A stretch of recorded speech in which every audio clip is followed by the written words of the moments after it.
The following is a presentation of iRacing on PTR TV.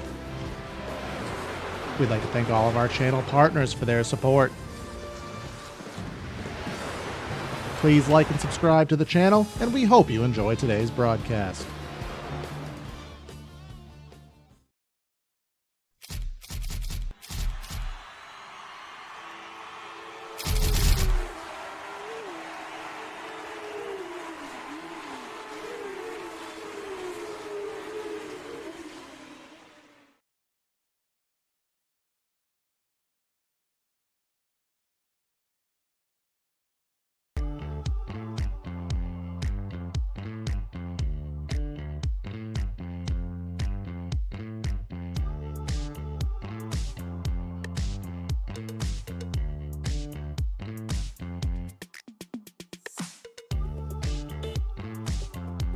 Corn country in the center of the United States, the Iowa Speedway.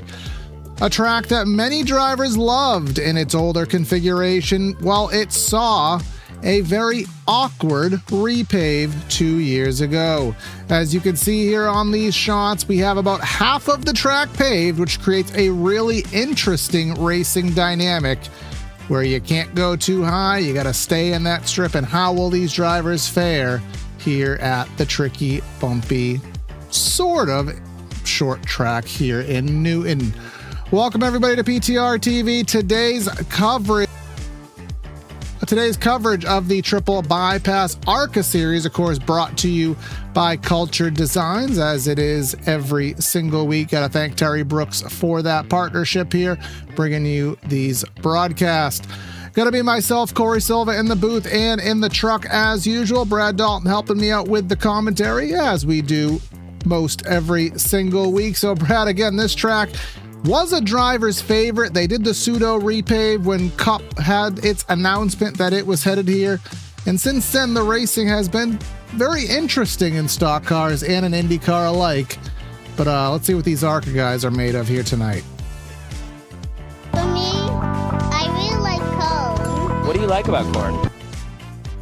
So, to answer the question, what do you like about corn here in Iowa? The answer apparently is nothing, because this is an interesting track that, I mean, you alluded to it, Corey. It's IndyCar, it's NASCAR. I mean, it makes for some interesting moments, and I'm really curious to sort of see how it plays out for everyone and what they can really bring through here. This is going to be a fun night for everyone, some more than others, I'd say, but we'll see exactly how that ends up at the end of this race.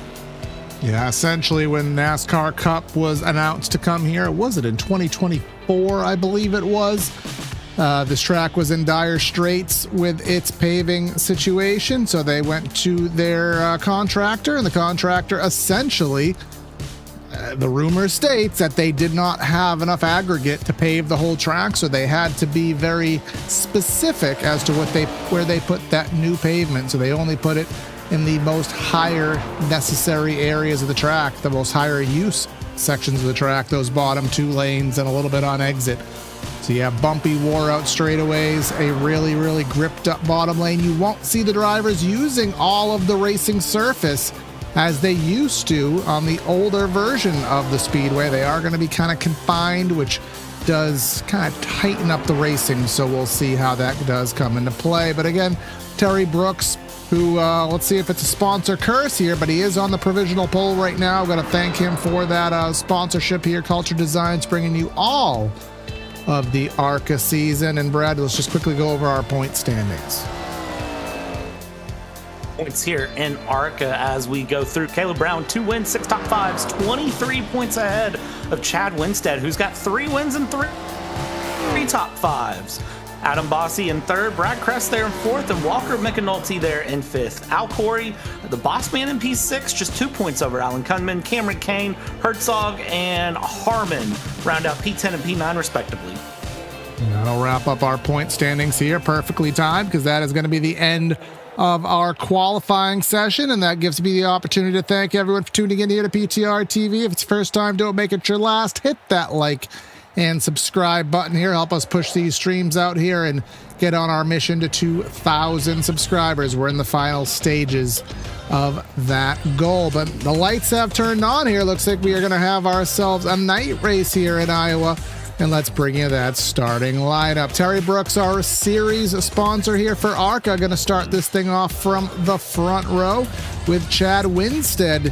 He was pretty good there in the Cup race. He is in 2nd. We got Caleb Brown in 3rd. Walker McAnulty, he almost won at the Glen, but the strategy took him out of it. He is in P4.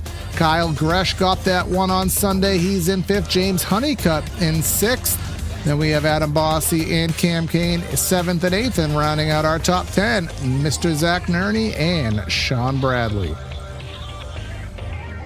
From there, we go to P11. TJ Wood on the night with John Dottle there in 12th place in the 064. P13, Jacob Holm and Dylan Freeman in 14th place here as we go from Larry Boy Motorsports. Jason R. Benson, the R stands for some corn here in P15, and Matthew Epting in P16 with Raw Dog Racing, the Bears. 17 is the Corgi.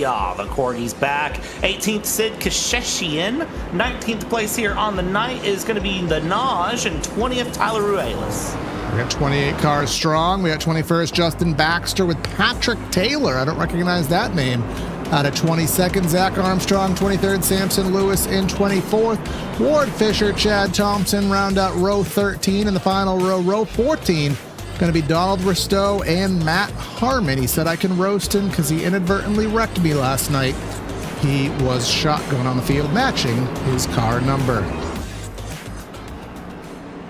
I didn't actually blame him for wrecking me last night. It wasn't his fault, but he did say that I could roast him. I don't have reason to quite yet, but perhaps that roast bait will pronounce itself in this 135 lap affair. Do we have a reason to roast him? I don't feel like we do. Weather here in Iowa, tell you what, no roasting of corn here tonight. 67-degree track, 66-degree air, 8 p.m. virtual time with some 68% humidity. I wasn't going to say it. I'm glad you did. You can get yelled at in the YouTube chat for that.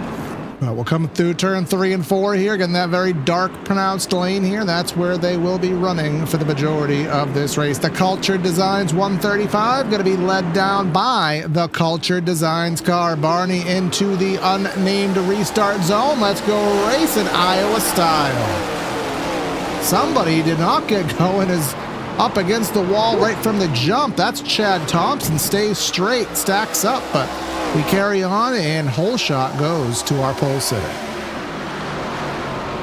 And hole shot here for the pole sitter going through and around, not an issue. No surprise to see the Culture Designs car up in the front here. It's been a great season for that Culture Designs car as he goes through, as he's tried to continue time and time again. And never mind, caution lap 1. Ryobi SS there of Zach Armstrong.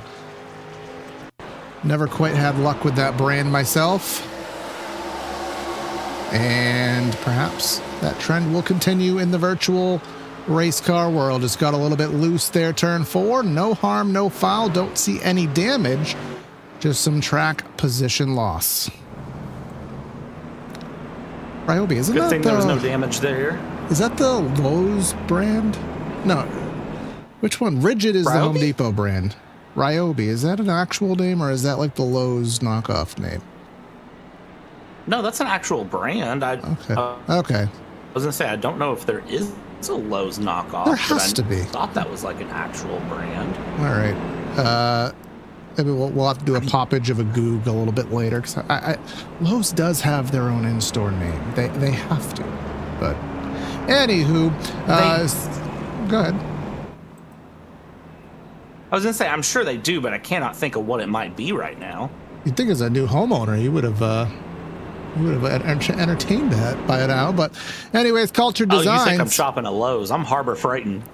Right, there you go. Culture Design, of course, for some reason I have lost the thread here of our information, but Culture Designs, of course, out of Concord, North Carolina. I don't have the thread on me, but I know a lot of it offhand. He is out of Concord, North Carolina, does a lot of custom woodworking and custom carpentry, things on those lines. So if you are in the area thereof Concord, North Carolina, and you need some custom work done, you can reach out. I believe we have some information in the description. Perhaps he's going to Lowe's and getting the contractor rate for that stuff. Who's to say? But again, we want to thank Terry for what he does. And I know at Lime Rock, we commentators cursed him into oblivion. So hopefully we aren't doing that. At least if we are, and at least we paid the bills there with the ad read. Yeah, the ad read, of course, the all-important bill paying of our job. So we make sure that we can get away with continuing to commentators curse into oblivion here.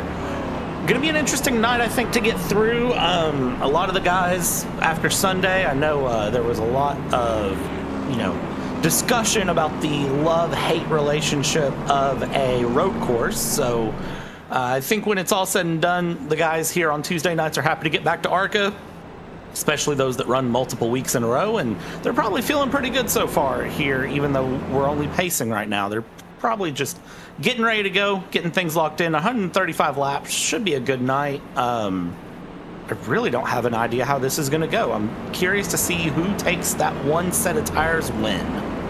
Yep, and that was just what I was about to bring up here today, because our PTR TV race details. And again, this is different, and I've said it before, I'll say it again. I actually believe genuinely that this race is a harder race for the driver than the Cup races on Sundays, and I stand by that one set of tires that you just brought up, Brett. 135 laps here. I'm not sure. I haven't really driven this version but it's such a hard decision on when to pit, reading the caution sequence. Do you put yourself in a spot to have to pit under green? And again, doing the strategy call and saving the tires. It is asking a lot. So I think this is a very hard race to call. How many cautions will there be? When do you slap that set of general tires on? Well, very early in the fair. Don't want to do it quite yet. But heading into that restart zone very early in the box. There goes Terry Brooks. That gets him the whole shot. Second place up for grab, potentially. No, it's not. Winstead clears Caleb Brown. And Winstead clears Caleb Brown there, continuing along now to keep that battle alive as they go through side by side. To see Adam Bossi in the Twitchmobile there, trying to get into a little bit of a battle as well underneath the Aflac car. And let's see here. Let's take it 3 wide against Honeycutt. No, not 3 wide. Back out of it there. Smart decision. And into 1 and 2 we go 2 by 2 as we come out of turn 2 and see how the guys can handle that out. Kyle Gretsch, Sunday's winner and last week's Cup winner the week before that at Atlanta, coming through and running here in P4, trying to work his way towards the front. Yep, always watch out for that number 27 car. He's always one to do a more risky strategy than many will. Sometimes it works out, sometimes it doesn't, but he's not afraid to take that risk. Also puts it a little bit into the wall there off of 2, but these ARCA cars are pretty durable. Don't expect there to be any issues there. Cameron Kane, 37. I had some good racing with him last night. Always a good guy to race around here in these events. And in the Aflac car, looking to the inside of Walker McAnulty there through 1 and 2, looking to the inside. Again, you're not seeing anybody out of that dark pavement. That's the grip line. And once you go up there, you're into 20-year-old asphalt. You gotta evade that with your life. Yeah, you definitely don't want to get into that old asphalt, because that old asphalt, well, it's just not got the grip. It's not going to run through. And, well, you know what they say about asphalt. It's yours, what do they say about your it? fault alone. Your fault. That's what they say. Was that on the fly, or is that an actual saying? I have heard people say that. So, not on the fly. I'm 2 for 2 today on things not on the fly. All right, fair enough. Just want to make sure, because if there's a joke, I want to be able to validate or invalidate it. But we'll validate this battle that is going on for P2. Caleb Brown, who's got the spec map in full force here today in that DBX Mustang, looking to the inside of Chad Winstead. And even though I did say that, you don't want to get out of that darkened asphalt, the progressive banking of the Iowa Speedway is in full bore. That did not get eradicated with the repaving job. So there is more banking in that middle groove than what the bottom offers. I think it is anywhere from like, what is it? I think 10 to 14 or something on those lines. So definitely running in the middle can be advantageous, can keep you side by side for many, many laps. That it can, and when it keeps you side by side for a long time, I mean, you have to be a little bit careful, because you can burn your tires out not meaning to, and that can make for a fun time whenever you end up in that situation, because if you do that, it produces quite a problem. And when it does, well, you end up on the back foot with not a lot to save, not a lot to do, and you sort of just fall down the order very quickly as you run through the later stages of a race, because you have no tires to give back, you have no run to give back, so you just have to sort of take what you get at that point, which a lot of times is not very good, if we're honest. You can end up in moments where you absolutely are just dropping down the order like a fly, several seconds a lap slower, and there is nothing you can do but just sit back, look, and wish you had done something different. Yeah, but that's why I don't really know what the situation is right now with a lot of these drivers. Terry Brooks not driving away, and Gresh around, and there is some more in it as well. That's Baxter. There's Honeycutt. I think that's McAnulty down to the inside. That'll be our second caution of the day here. Let's try to dissect what happened. We know Kyle Gresh was involved. Oh, well, there you go. Oh, Kyle got cut by Honeycutt is what just happened. But in a second look here, we will absolve a little bit of fault there. In fact, most of it.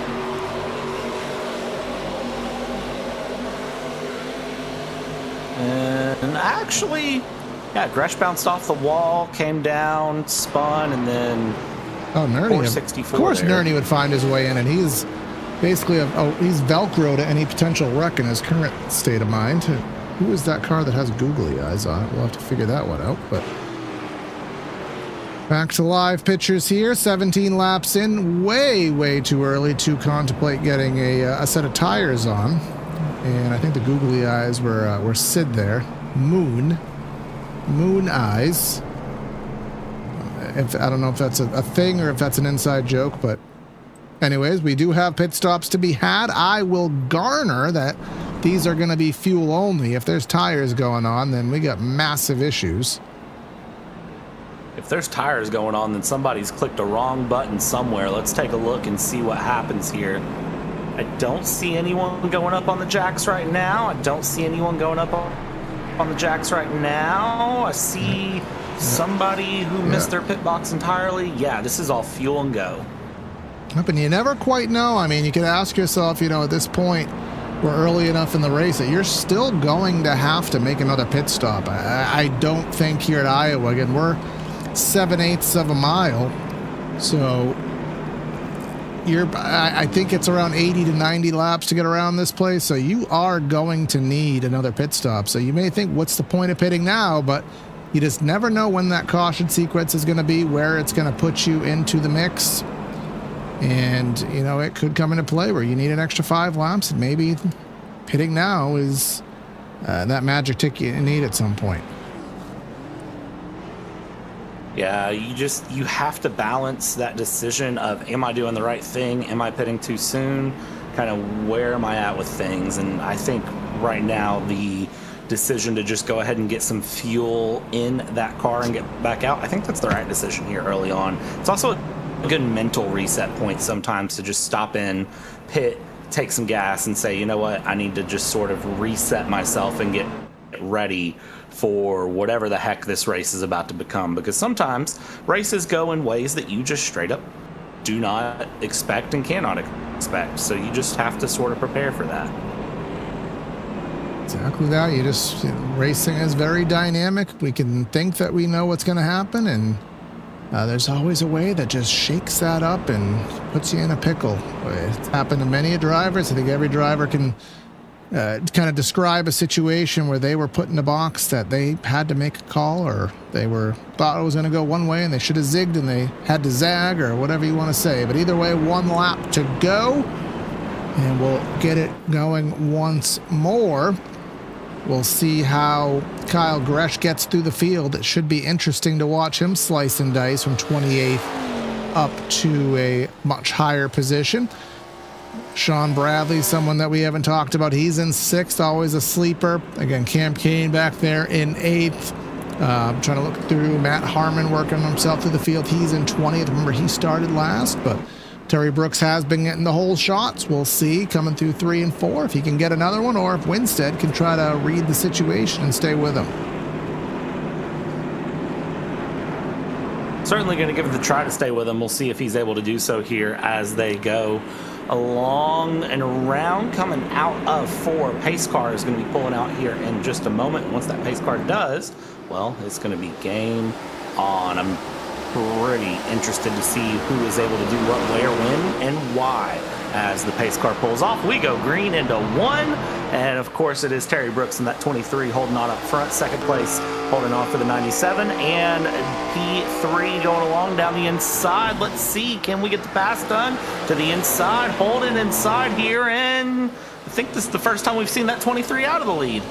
Now at the stripe, it will still go to Terry, and he will get the run there. Again, just got pinched down there. Was Winstead, couldn't keep the momentum down. Bossy tried to take an optimistic chance there, but had to fall in line. And then Sean Bradley started 6th on the restart, up to 5th, and looking for 4th to the inside of Caleb Brown. TJ Wood looking to see what line's going to persevere. It's going to be Sean Bradley, and that's going to be Caleb Brown going down 2 spots in just 1 lap.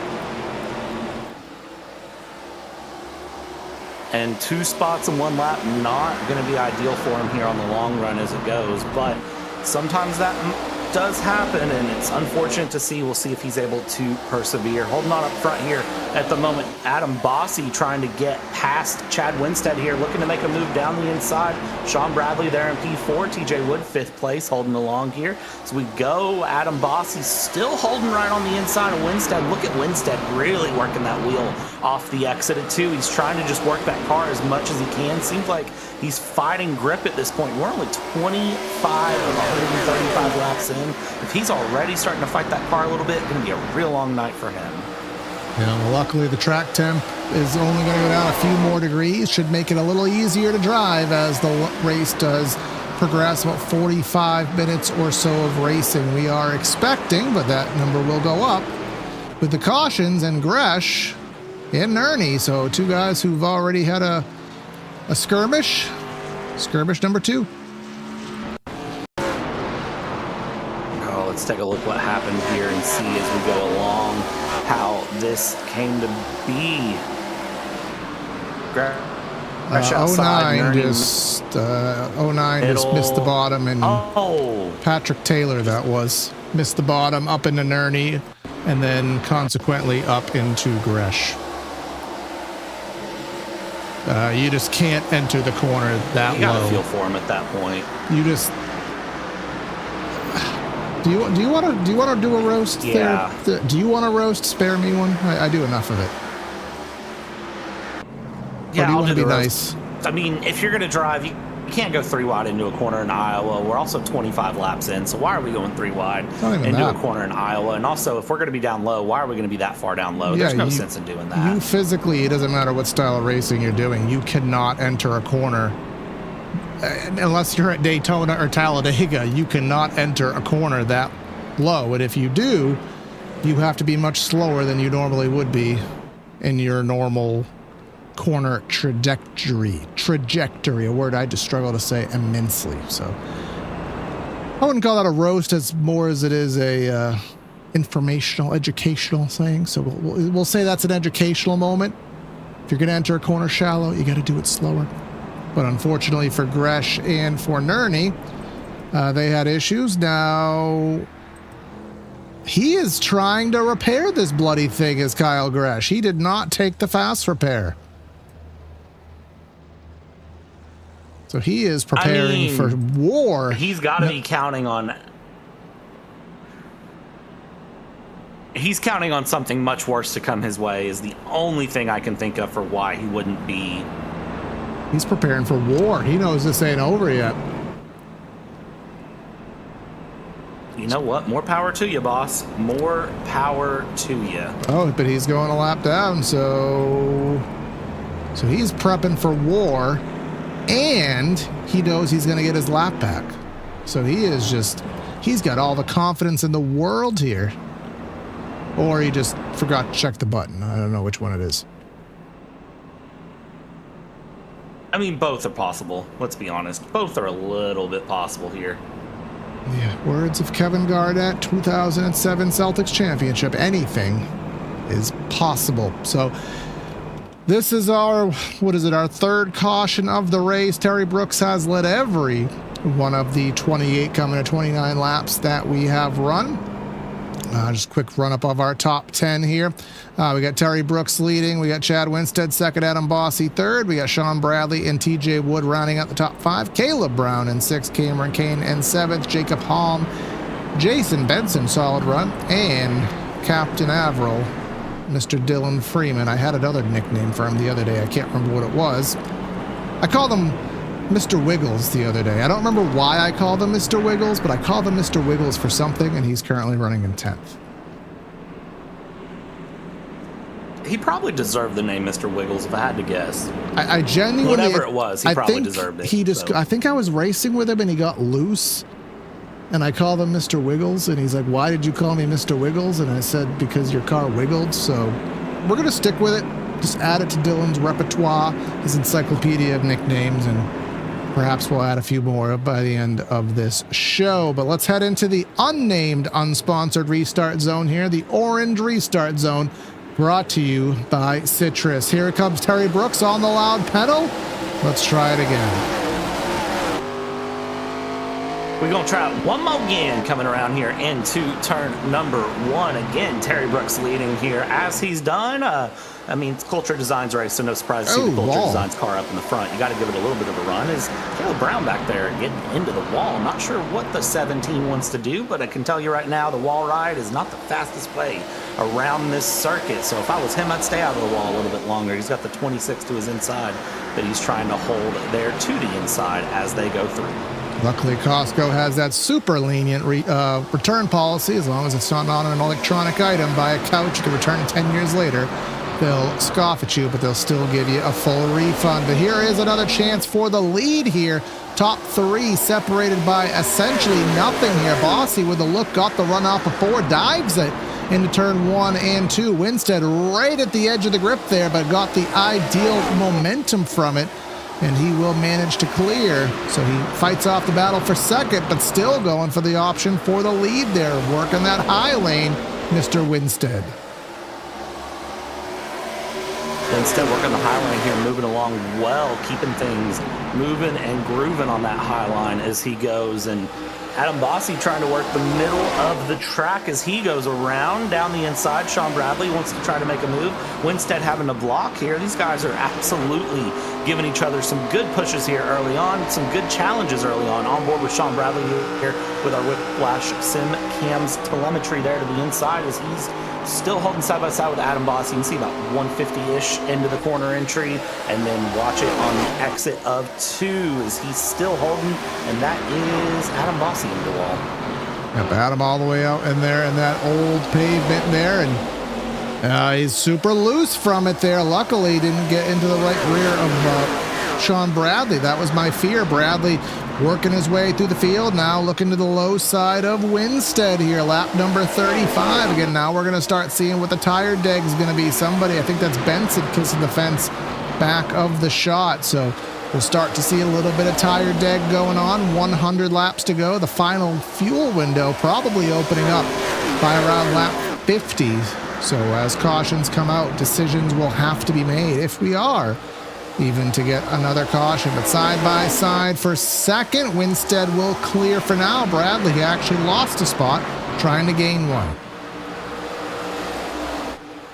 Yeah, that is the give and take that you have to watch out for. Sometimes when you're trying to earn that spot, you just make yourself a little bit more susceptible to getting past, which is, it's a challenge, but you have to learn to deal with it here because, well, if you're Adam Bossy, I mean, anything with peanuts might kill him, and if you're Sean Bradley in the Duff car, I mean, hey, doesn't the bar in Simpsons have peanuts out and about? Do I remember that correct? Maybe that's your way to get past Adam Bossy. Just give him, there's a fancy word for that. It's something shock. It's a fancy word for that, but I can't think of what it is. But another walk. Is that what you're thinking of? What was it?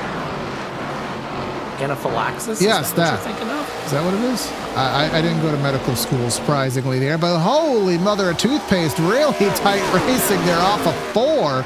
I thought Winstead was getting bump drafted, so to speak, by Bossy here. 3 guys under a blanket here off of turn number 2. This is the kind of racing you love to see here in TBP. Battle for second, closing in on a battle for the lead as while they're doing all of this shaking and baking, slicing and dicing, zigging and zagging, they're actually gaining time on Terry Brooks. I love seeing this hard-fought battling as it goes through, because here's the thing that you know is that these guys are doing this now, but there's somebody back there in the background who's just kind of looking and saying, you know what?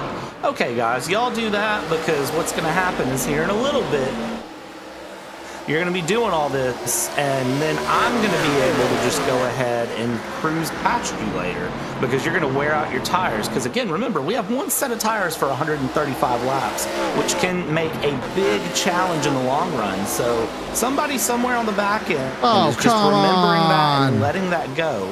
I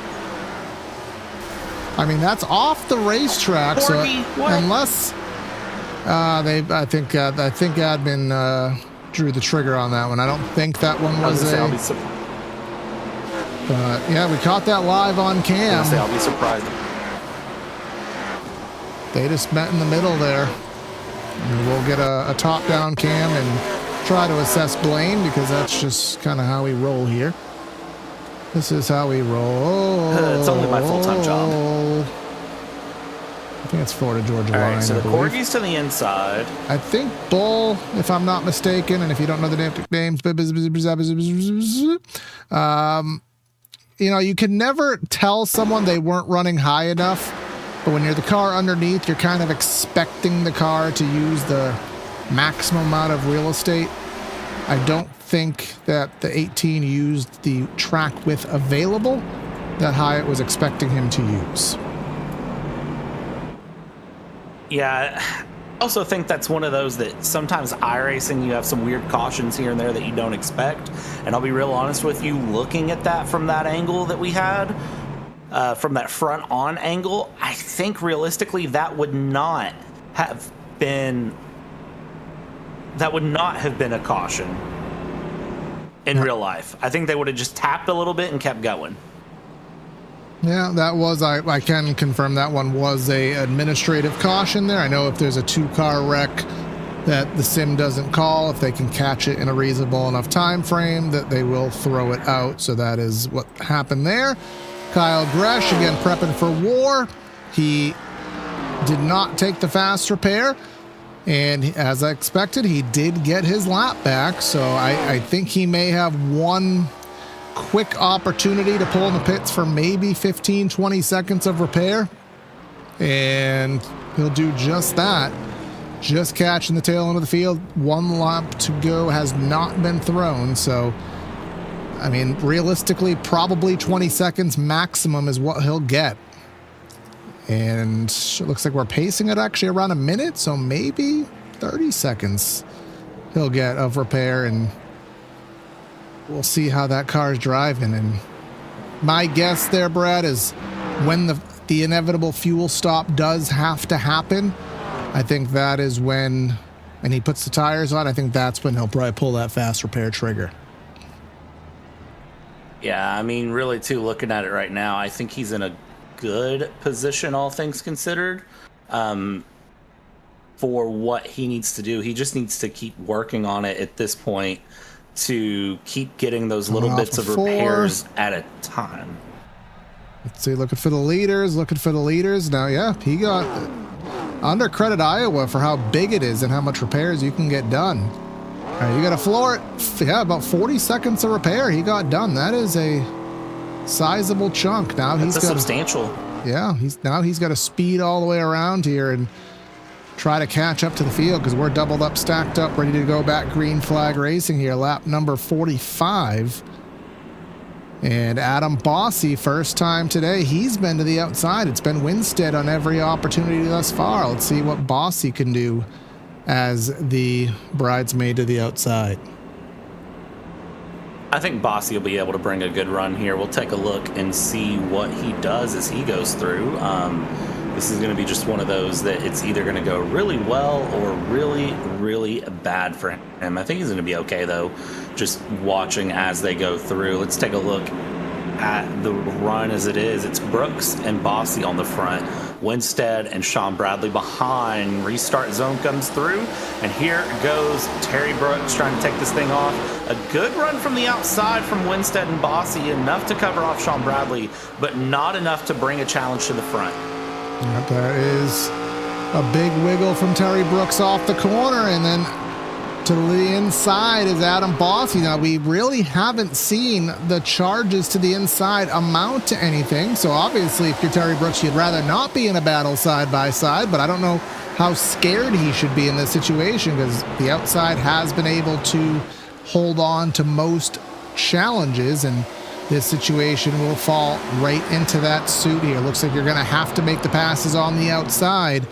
And Adam Bossy trying to get the run. Don't put it in the fence there. But Winstead not lying down and playing dead either. Yeah, Winstead opting to not give up on this yet, because he knows he's right there. He knows he's in the mix. And he knows that he can definitely get things through here to the end as he continues to push around. And I'm curious to really see how he capitalizes on it as they go through. He's looking really good so far. And honestly, I still think Sean Bradley might be my pick so far tonight as we hit lap 49 of 135. I think Sean Bradley is just doing everything right now, staying in the back, staying in the mix. And as we go back, Dylan Freeman, look at Dylan here, trying to make better than Avril Lavigne's career, going past Jacob Holm. Yeah, I saw a big wiggle there from the 16, of course, using that Greg Biffle font there. Gotta like that. Be like Biff. He had a big wiggle off the corner, and just behind that you have Benson. And I think we have a battle skirming up there. Looks like Winstead took a stab at it, and that cost him some momentum on exit. Now looking to the inside is Sean Bradley. Again, taking advantage of the situation, get right on that left rear. Maybe a little side draft. I mean, it's hard to believe that, but we're going fast enough here. Aero effects here at Iowa do exist. But Terry Brooks has lost all of his advantage. Adam Bossy, our second place driver in the ARCA standings last season, going for the lead, but going to be very hard. Terry Brooks painting that white line like a painter.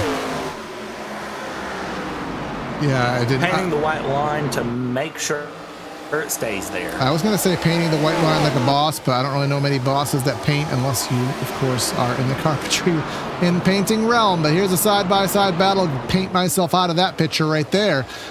Sean Bradley, again, dedicated to that inside lane, but we haven't seen it work. And, I'm quite surprised how successful this middle lane is. I know there's more banking up there, but you'd think as a fresh repaved track that there wouldn't be enough grip to overcome that extra distance, but evidently that is not the case tonight. It's very surprising to see these guys able to hold on as well as they can here with the grip and with the run that they've got as they all continue to push pretty aggressively here. I don't see anyone that's doing any sort of ridiculous, crazy tire saving. Everyone looks to be kind of sticking consistent with the cars around as the 64 and the 42 of John Dodal and Jason Benson go side by side. Here is the Naj going side by side with the 76. A little bit further back here, Honeycutt and Crutchley, and then the 28 of Harmon, who wrecked Corey Silva last night. I bear witness to that as well, as I was there and saw it happen, and can say none less. And Naj holding an interesting line there on the higher end. And as we cut to Gresh, you can see Gresh is running that too. 24.4 can let you know Terry Brooks running a 23.2, so that damage has Gresh a second off the pace. So I think he is waiting ever so impatiently for that inevitable pit stop to happen so he can pull that fast repair card out, hopefully not go another lap down, maybe hoping for a caution, because if we have a caution now, Brad, it's going to be a very difficult decision to not pit, even though I think it's earlier than many guys want. So we'll see if that battle or if that decision comes into existence. But Sean Bradley, again, looking to the inside, and he's just going to have to wait for a mistake. And I don't see many mistakes happening. We're not seeing any handling issues, not really seeing any guys stepping out or really fighting the car. Of course, as I say, had a little wiggle from the 97, but I think you got to make it to the outside or pray for a mistake. That seems to be the key to an inside pass. Yeah, nothing is standing out to me right now is ridiculous, scary, anyone really looking like they're having any issues with the car, as you said. And, when you see that situation shaping up as a driver, you sort of have to start making a decision on what you're going to do. And really, I don't know what the right decision is for that as a driver. It's one of those that, last night over in LOL, we ran trucks and I spotted Nerney, and me and Nerney played a lot of that decision of, hey, what do we do with tires? Do we save? Do we pit now? Are we, trying to stretch in for strategy? Are we letting the guys up front run out tires? And it was something we went, bull. What has happened to the 18? If I put him on camera, he screws up. So that seems to be the name of the game for the 18. So that means I either put him on camera more or I completely evade him here. So I'm not sure which end of the spectrum I should be on. But Terry Brooks up front, again, batting the perfect race, I do believe. And, he was under significant pressure. The pressure is dwindling just a little bit. Sean Bradley still can't get by Winstead, and I have a strong vibe that if Bradley got by Winstead, he would be making some significant time up. But again, just as I kind of felt at Richmond last week in the triple bypass O'Reilly series race, it was nearly impossible to pass. There he goes. That's what he needs to do. Try to make something happen in that second lane. You can see maybe a little bit of handling loss there. Winstead getting a little free. But now looking to the inside. Now he's going to cross through that slight wake of dirty air. Just not enough power, not enough momentum. Just really difficult to make that pass. Yeah, and difficult, yes. Impossible, no. But challenging still, nonetheless. So I'm really curious to see what he can do just to find it here. If he's even trying. That's the one thing, too, that kind of looking at it, I don't know if he's necessarily trying for the pass right now. Well, he has to be, because we're halfway. We've reached that point here in the Culture Designs 135, which 135 laps are on a 7/8 mile track. Not going to try to do that one in my head, but this runs probably about a 100-mile race, so not a long one here at Iowa. But we still have that pit stop. He's still within fighting distance of the leader, around 1 second, so it's not a full-blown, I got to get by right away. But with every lap that goes by, it becomes trickier and trickier and harder to keep yourself not just in the top 5 race, but the winning race. And that's the big thing, too, to look at with points is where are you at? Do you need to get a win, secure a win right now? And that requires that much more strategy, that much more pushing. If you're Caleb Brown right now, you really need to try to make a run. If you're Chad Winstead, you really want to try to make the run here. If you're Adam Bossy, you really want to try to make the run. So realistically, everyone up in the top 5 right now, they all want to try to get the win here, more so some than others. So big shout out to Terry Brooks, of course, in the Culture Designs number 23, who has sponsored today's race and every race of ARCA here this season, bringing them to you here as we go along. This is the moment for Terry where he's always in there. He's always a conversation, I feel like, at every ARCA race. And right now, this is just going his way very well. And he just needs to kind of stay in the rhythm. Yep, and he's doing that, and just don't look in the mirror. I mean, big conversation in different rooms here today about dirty air, aero wash, aero blocking. You may not like it. We may wish it wasn't a thing, but it is a thing. And, if the maximum grip is in a certain lane and you run that certain lane, the other guy is going to be fighting that to get by. Again, the reality of it, whether we like it or not. And, Adam Bossy is having a fight through that dirty air, and he's trying to make it happen. He got really loose there, maybe trying to overdrive it a little bit to overcome some of that air.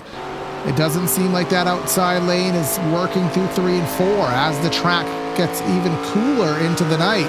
We were 67. Actually, now we're 80, but I think that's more akin to the track heating up with the usage. We're seeing less and less guys move up the track, Brad, so that means you're not having any chance to evade the dirty air.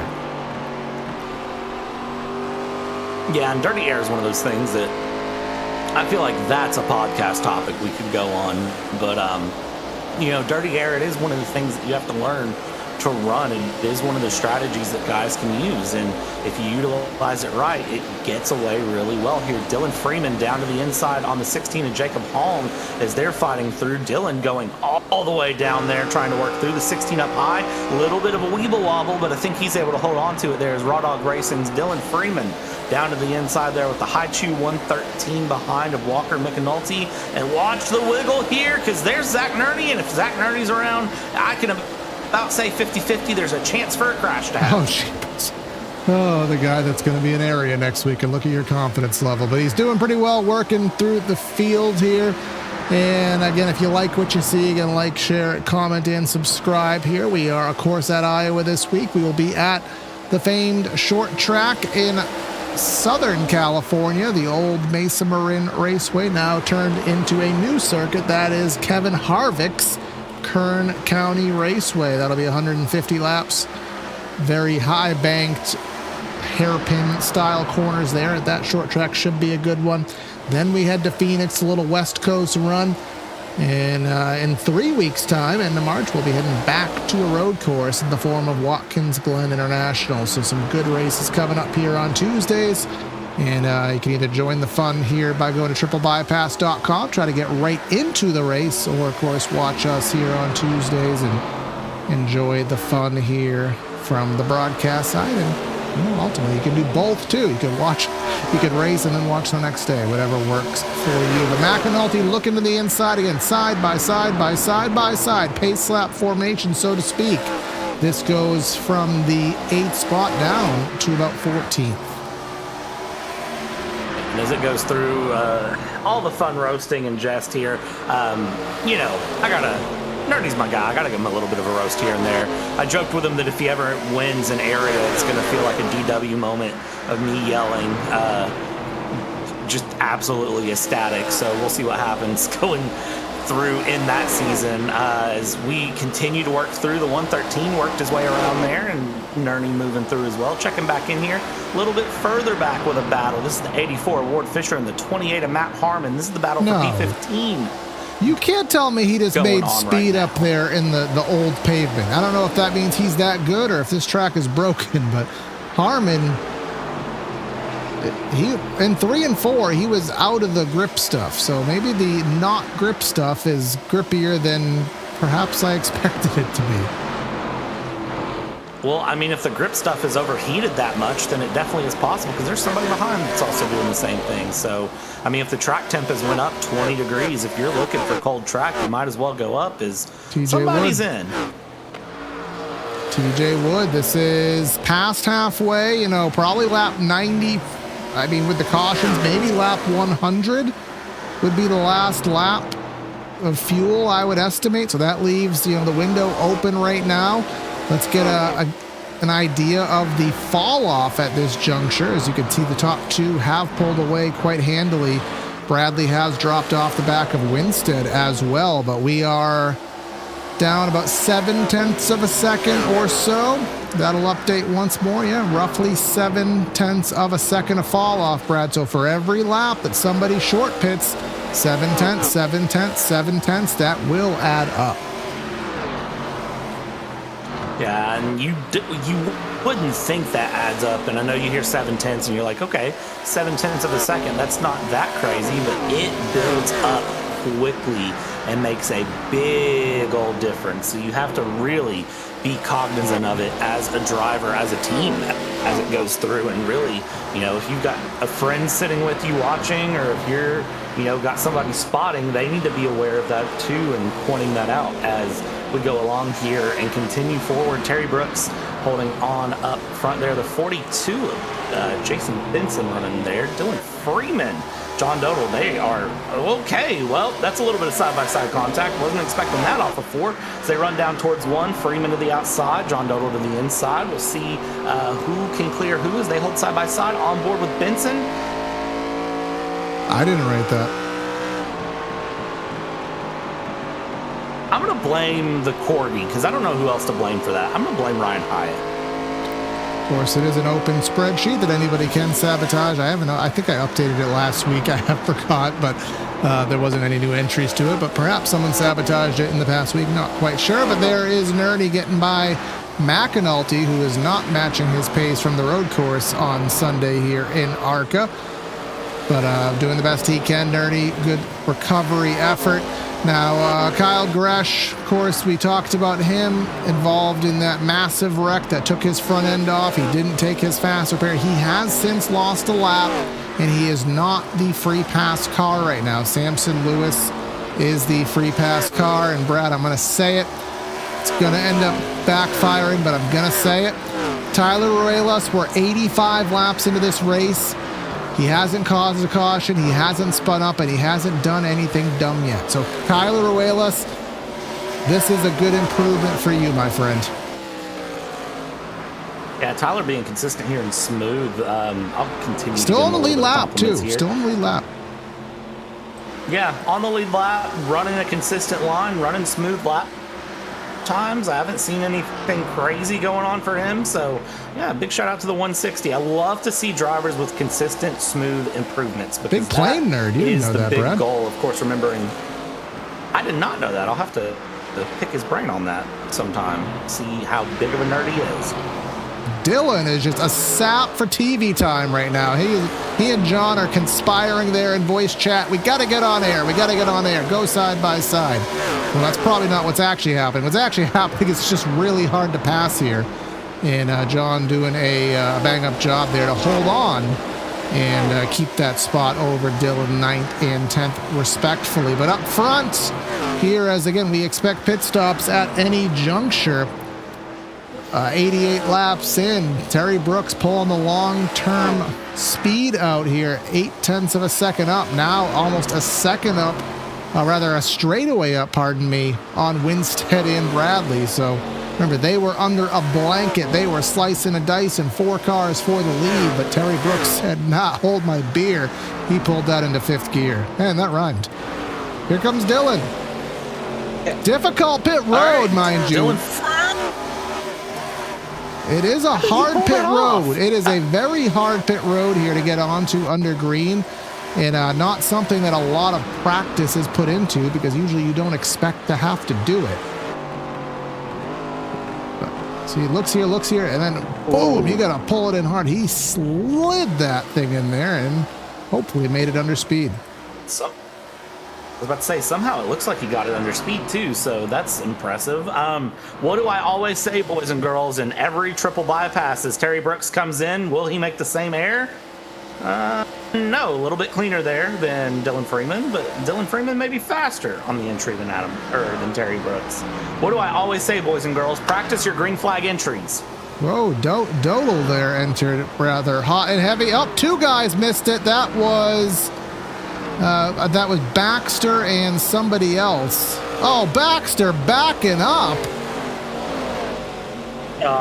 What is he, Busta Rhymes backing that thing up there? My Lanta, not what I expected to see.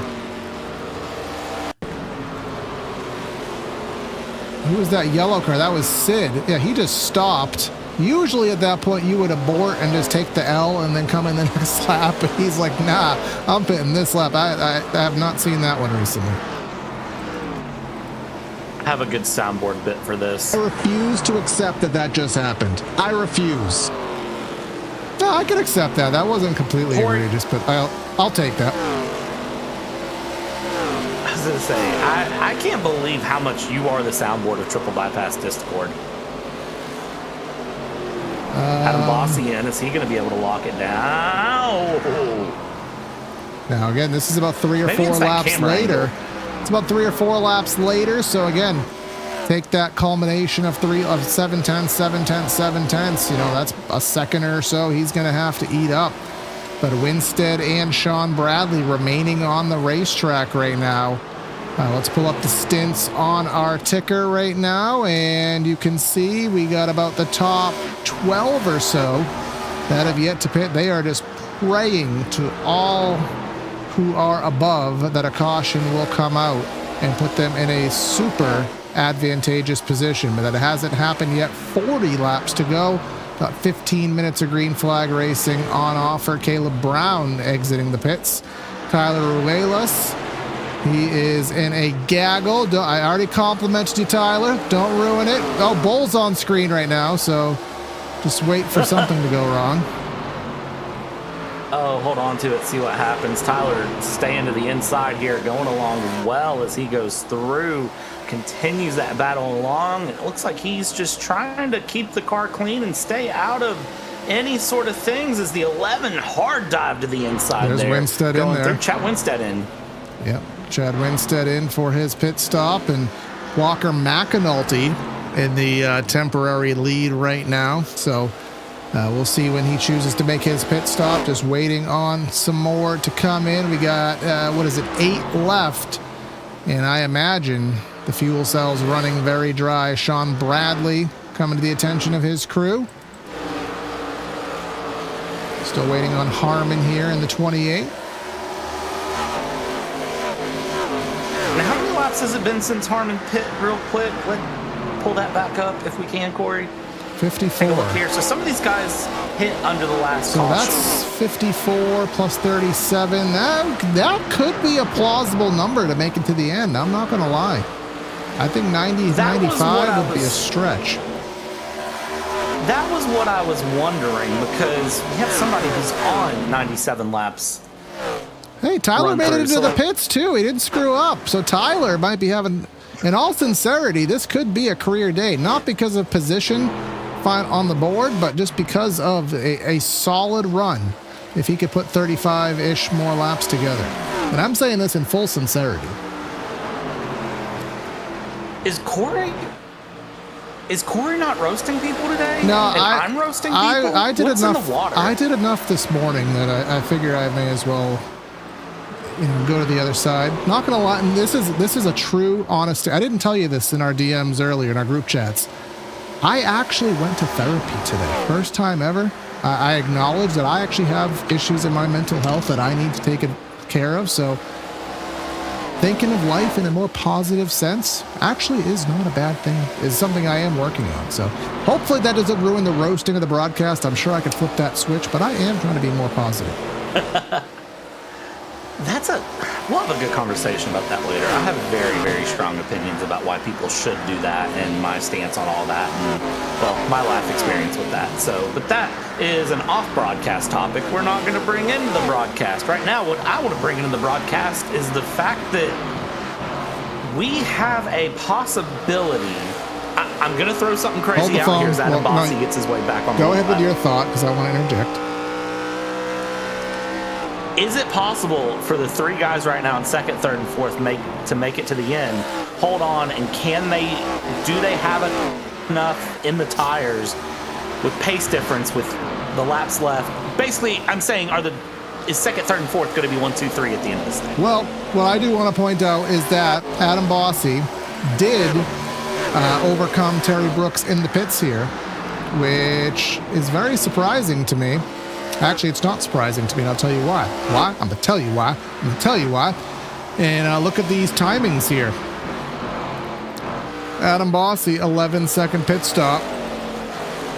14-second pit stop for Terry Brooks. I'm not sure if that's a 2-tire, 4-tire thing, but that has taken the perfect race away, which would have happened inevitably, but Terry Brooks is going to have to gain a little bit of time, and he's not running faster, really. Let's see if basically a dead even. So he's not running dead even that much faster. But let's bring up our stints again. McAnulty, I really don't think he can make it. I think for Harmon, Honeycutt, Epting, I do think they can make it. Now let's pull up our lap times. Wait for them to update. 24 flat for Harmon, 23.9. I guess to be technical, 0.6 of a second slower than Bossy.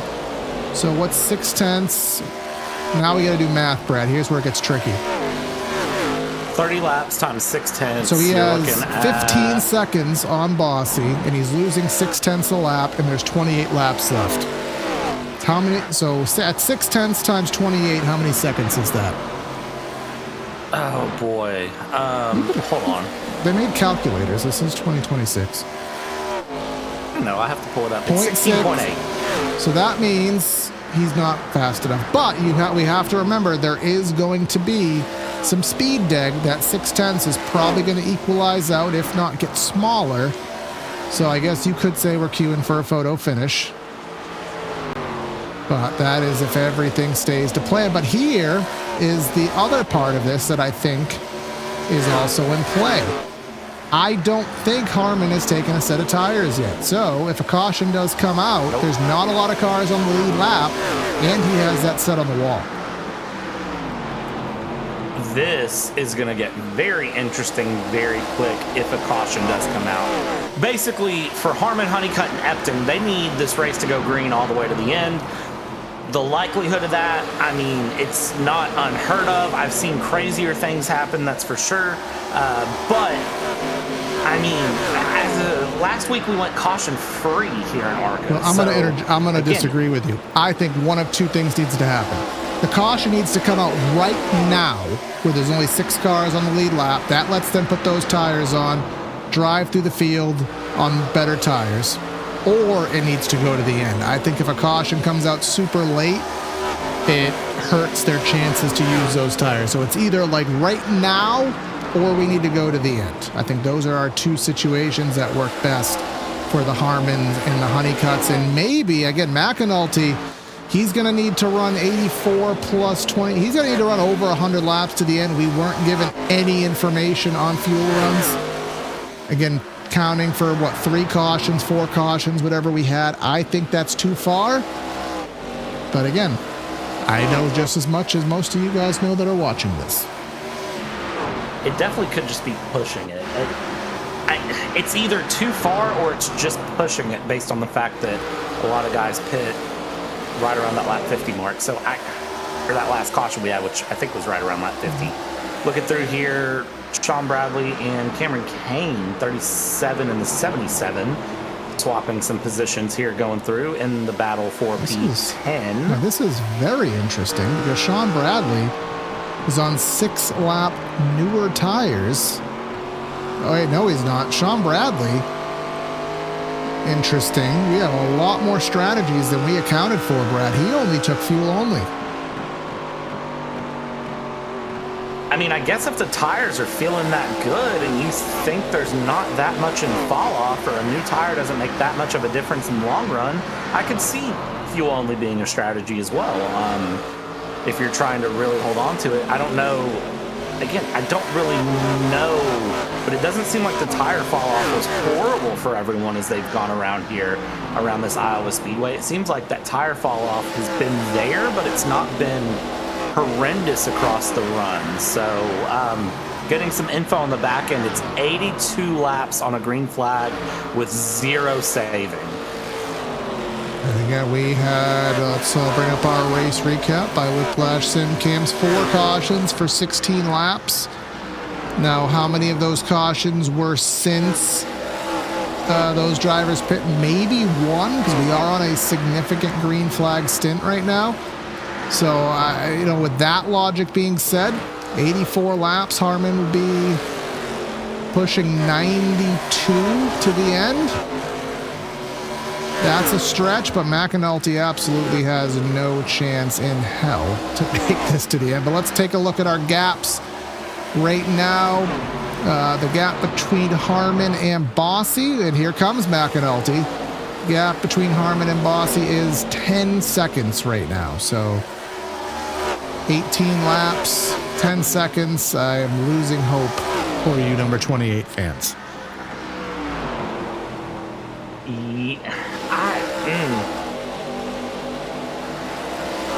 For me, looking at it, McAnulty into the pits now, so the 113 has hit that wall. How long was he out? He was out 91 laps. Okay, so he's hit the wall there for where he's at. So with 18 laps to go, in theory, they're going to make it, and I'm really still waiting on that wall to hit for Adam Bossy and see where that tire drag really comes in. I have a feeling that maybe it's a bit more of a gap than even we expected here. 23 fives to 24 flat. That's still 6/10. See what it is this time by. We start finish like now. Loose a little bit. Still waiting for Bossy. Still waiting for Bossy. Still waiting for Bossy. There he is. That's about 10 seconds. So 24 flat. 6/6. That's about 4/10. So that's a little bit of deg, and he was in clean track from what we saw. He will have to get around a big kerfuffle, which probably will stunt his progress because Honeycutt, Honeycutt's not in here, but Epting's in here. Who else do we got? We got Donald Ristow. So this will, there's Gresh, so this will hurt him a little bit. There's Tyler Ruelas, who we're all praying can make it to the end without any faux pas. No! No! Oh no! my gosh. Oh my God. I put all of my emotion into that. I want this to happen. I absolutely want this to happen, Tyler.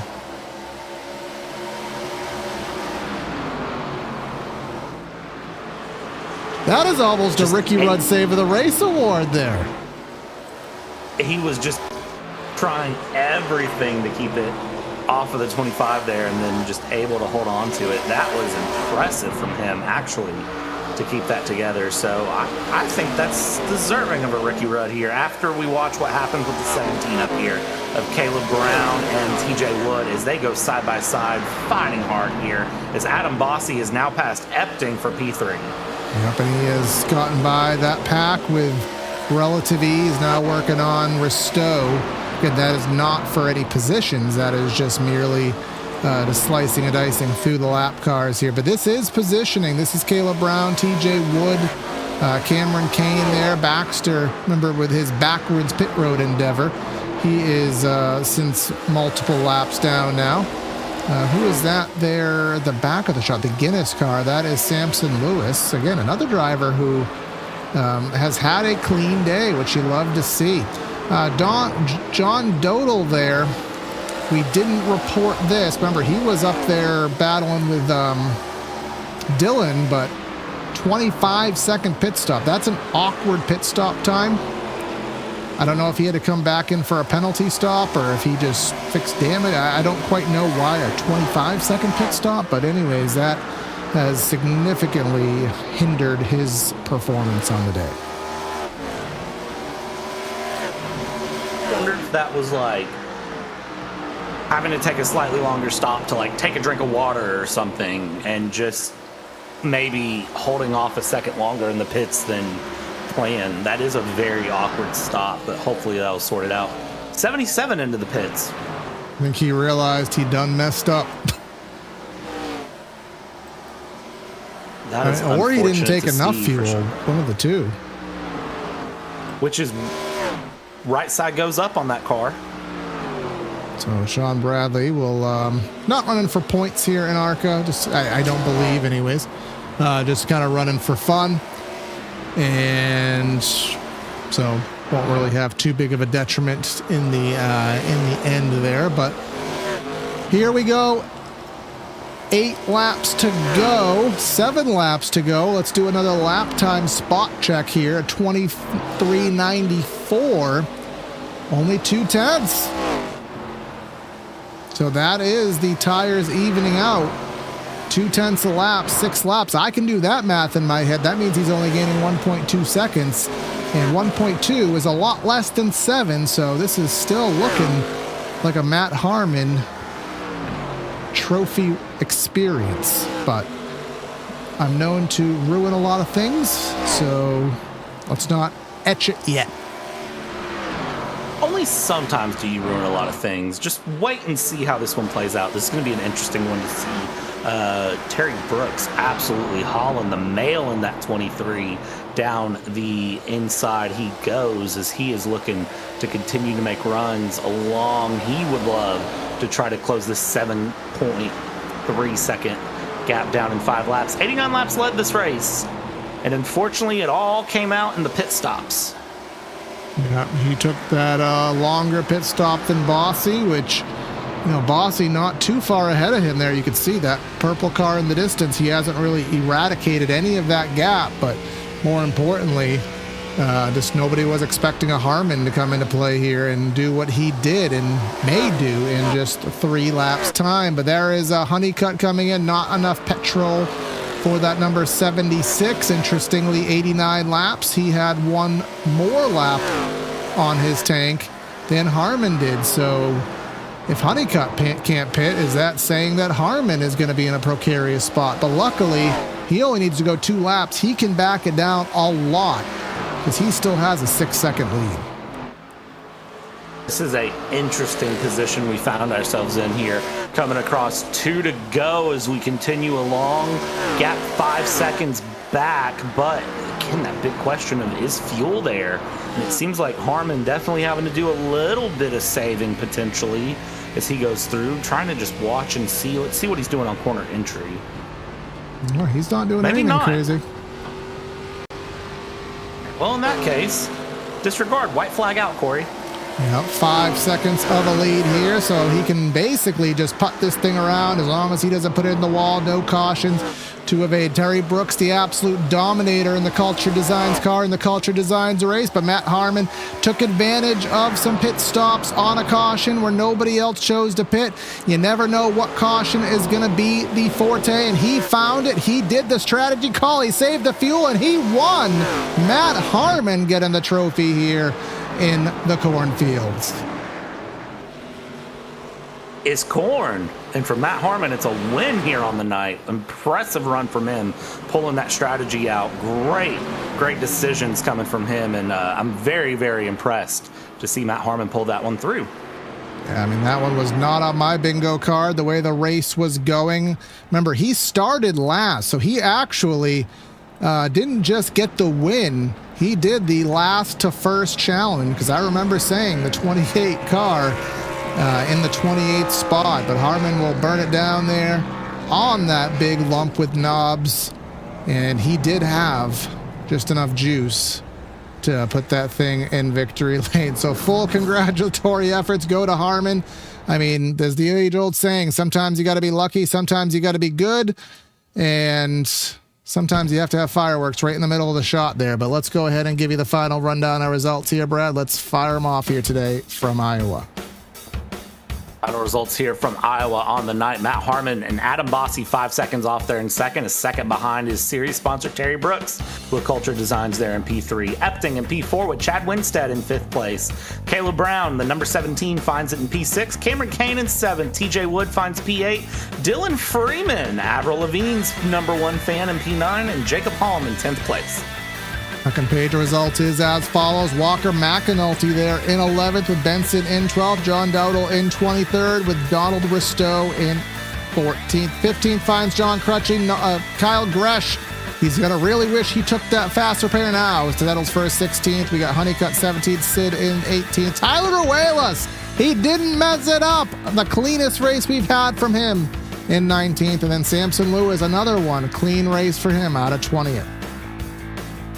On final page results here, Ward Fisher 21st, Patrick Taylor finds 22nd, Sean Bradley in 23rd when it's all said and done, Justin Baxter in 24th, Zach Armstrong retires out, Nerney retires out, the Corgi, we saw what happened to him, and Chad Thompson unfortunately does not make the finish as well. 28 cars here on the night.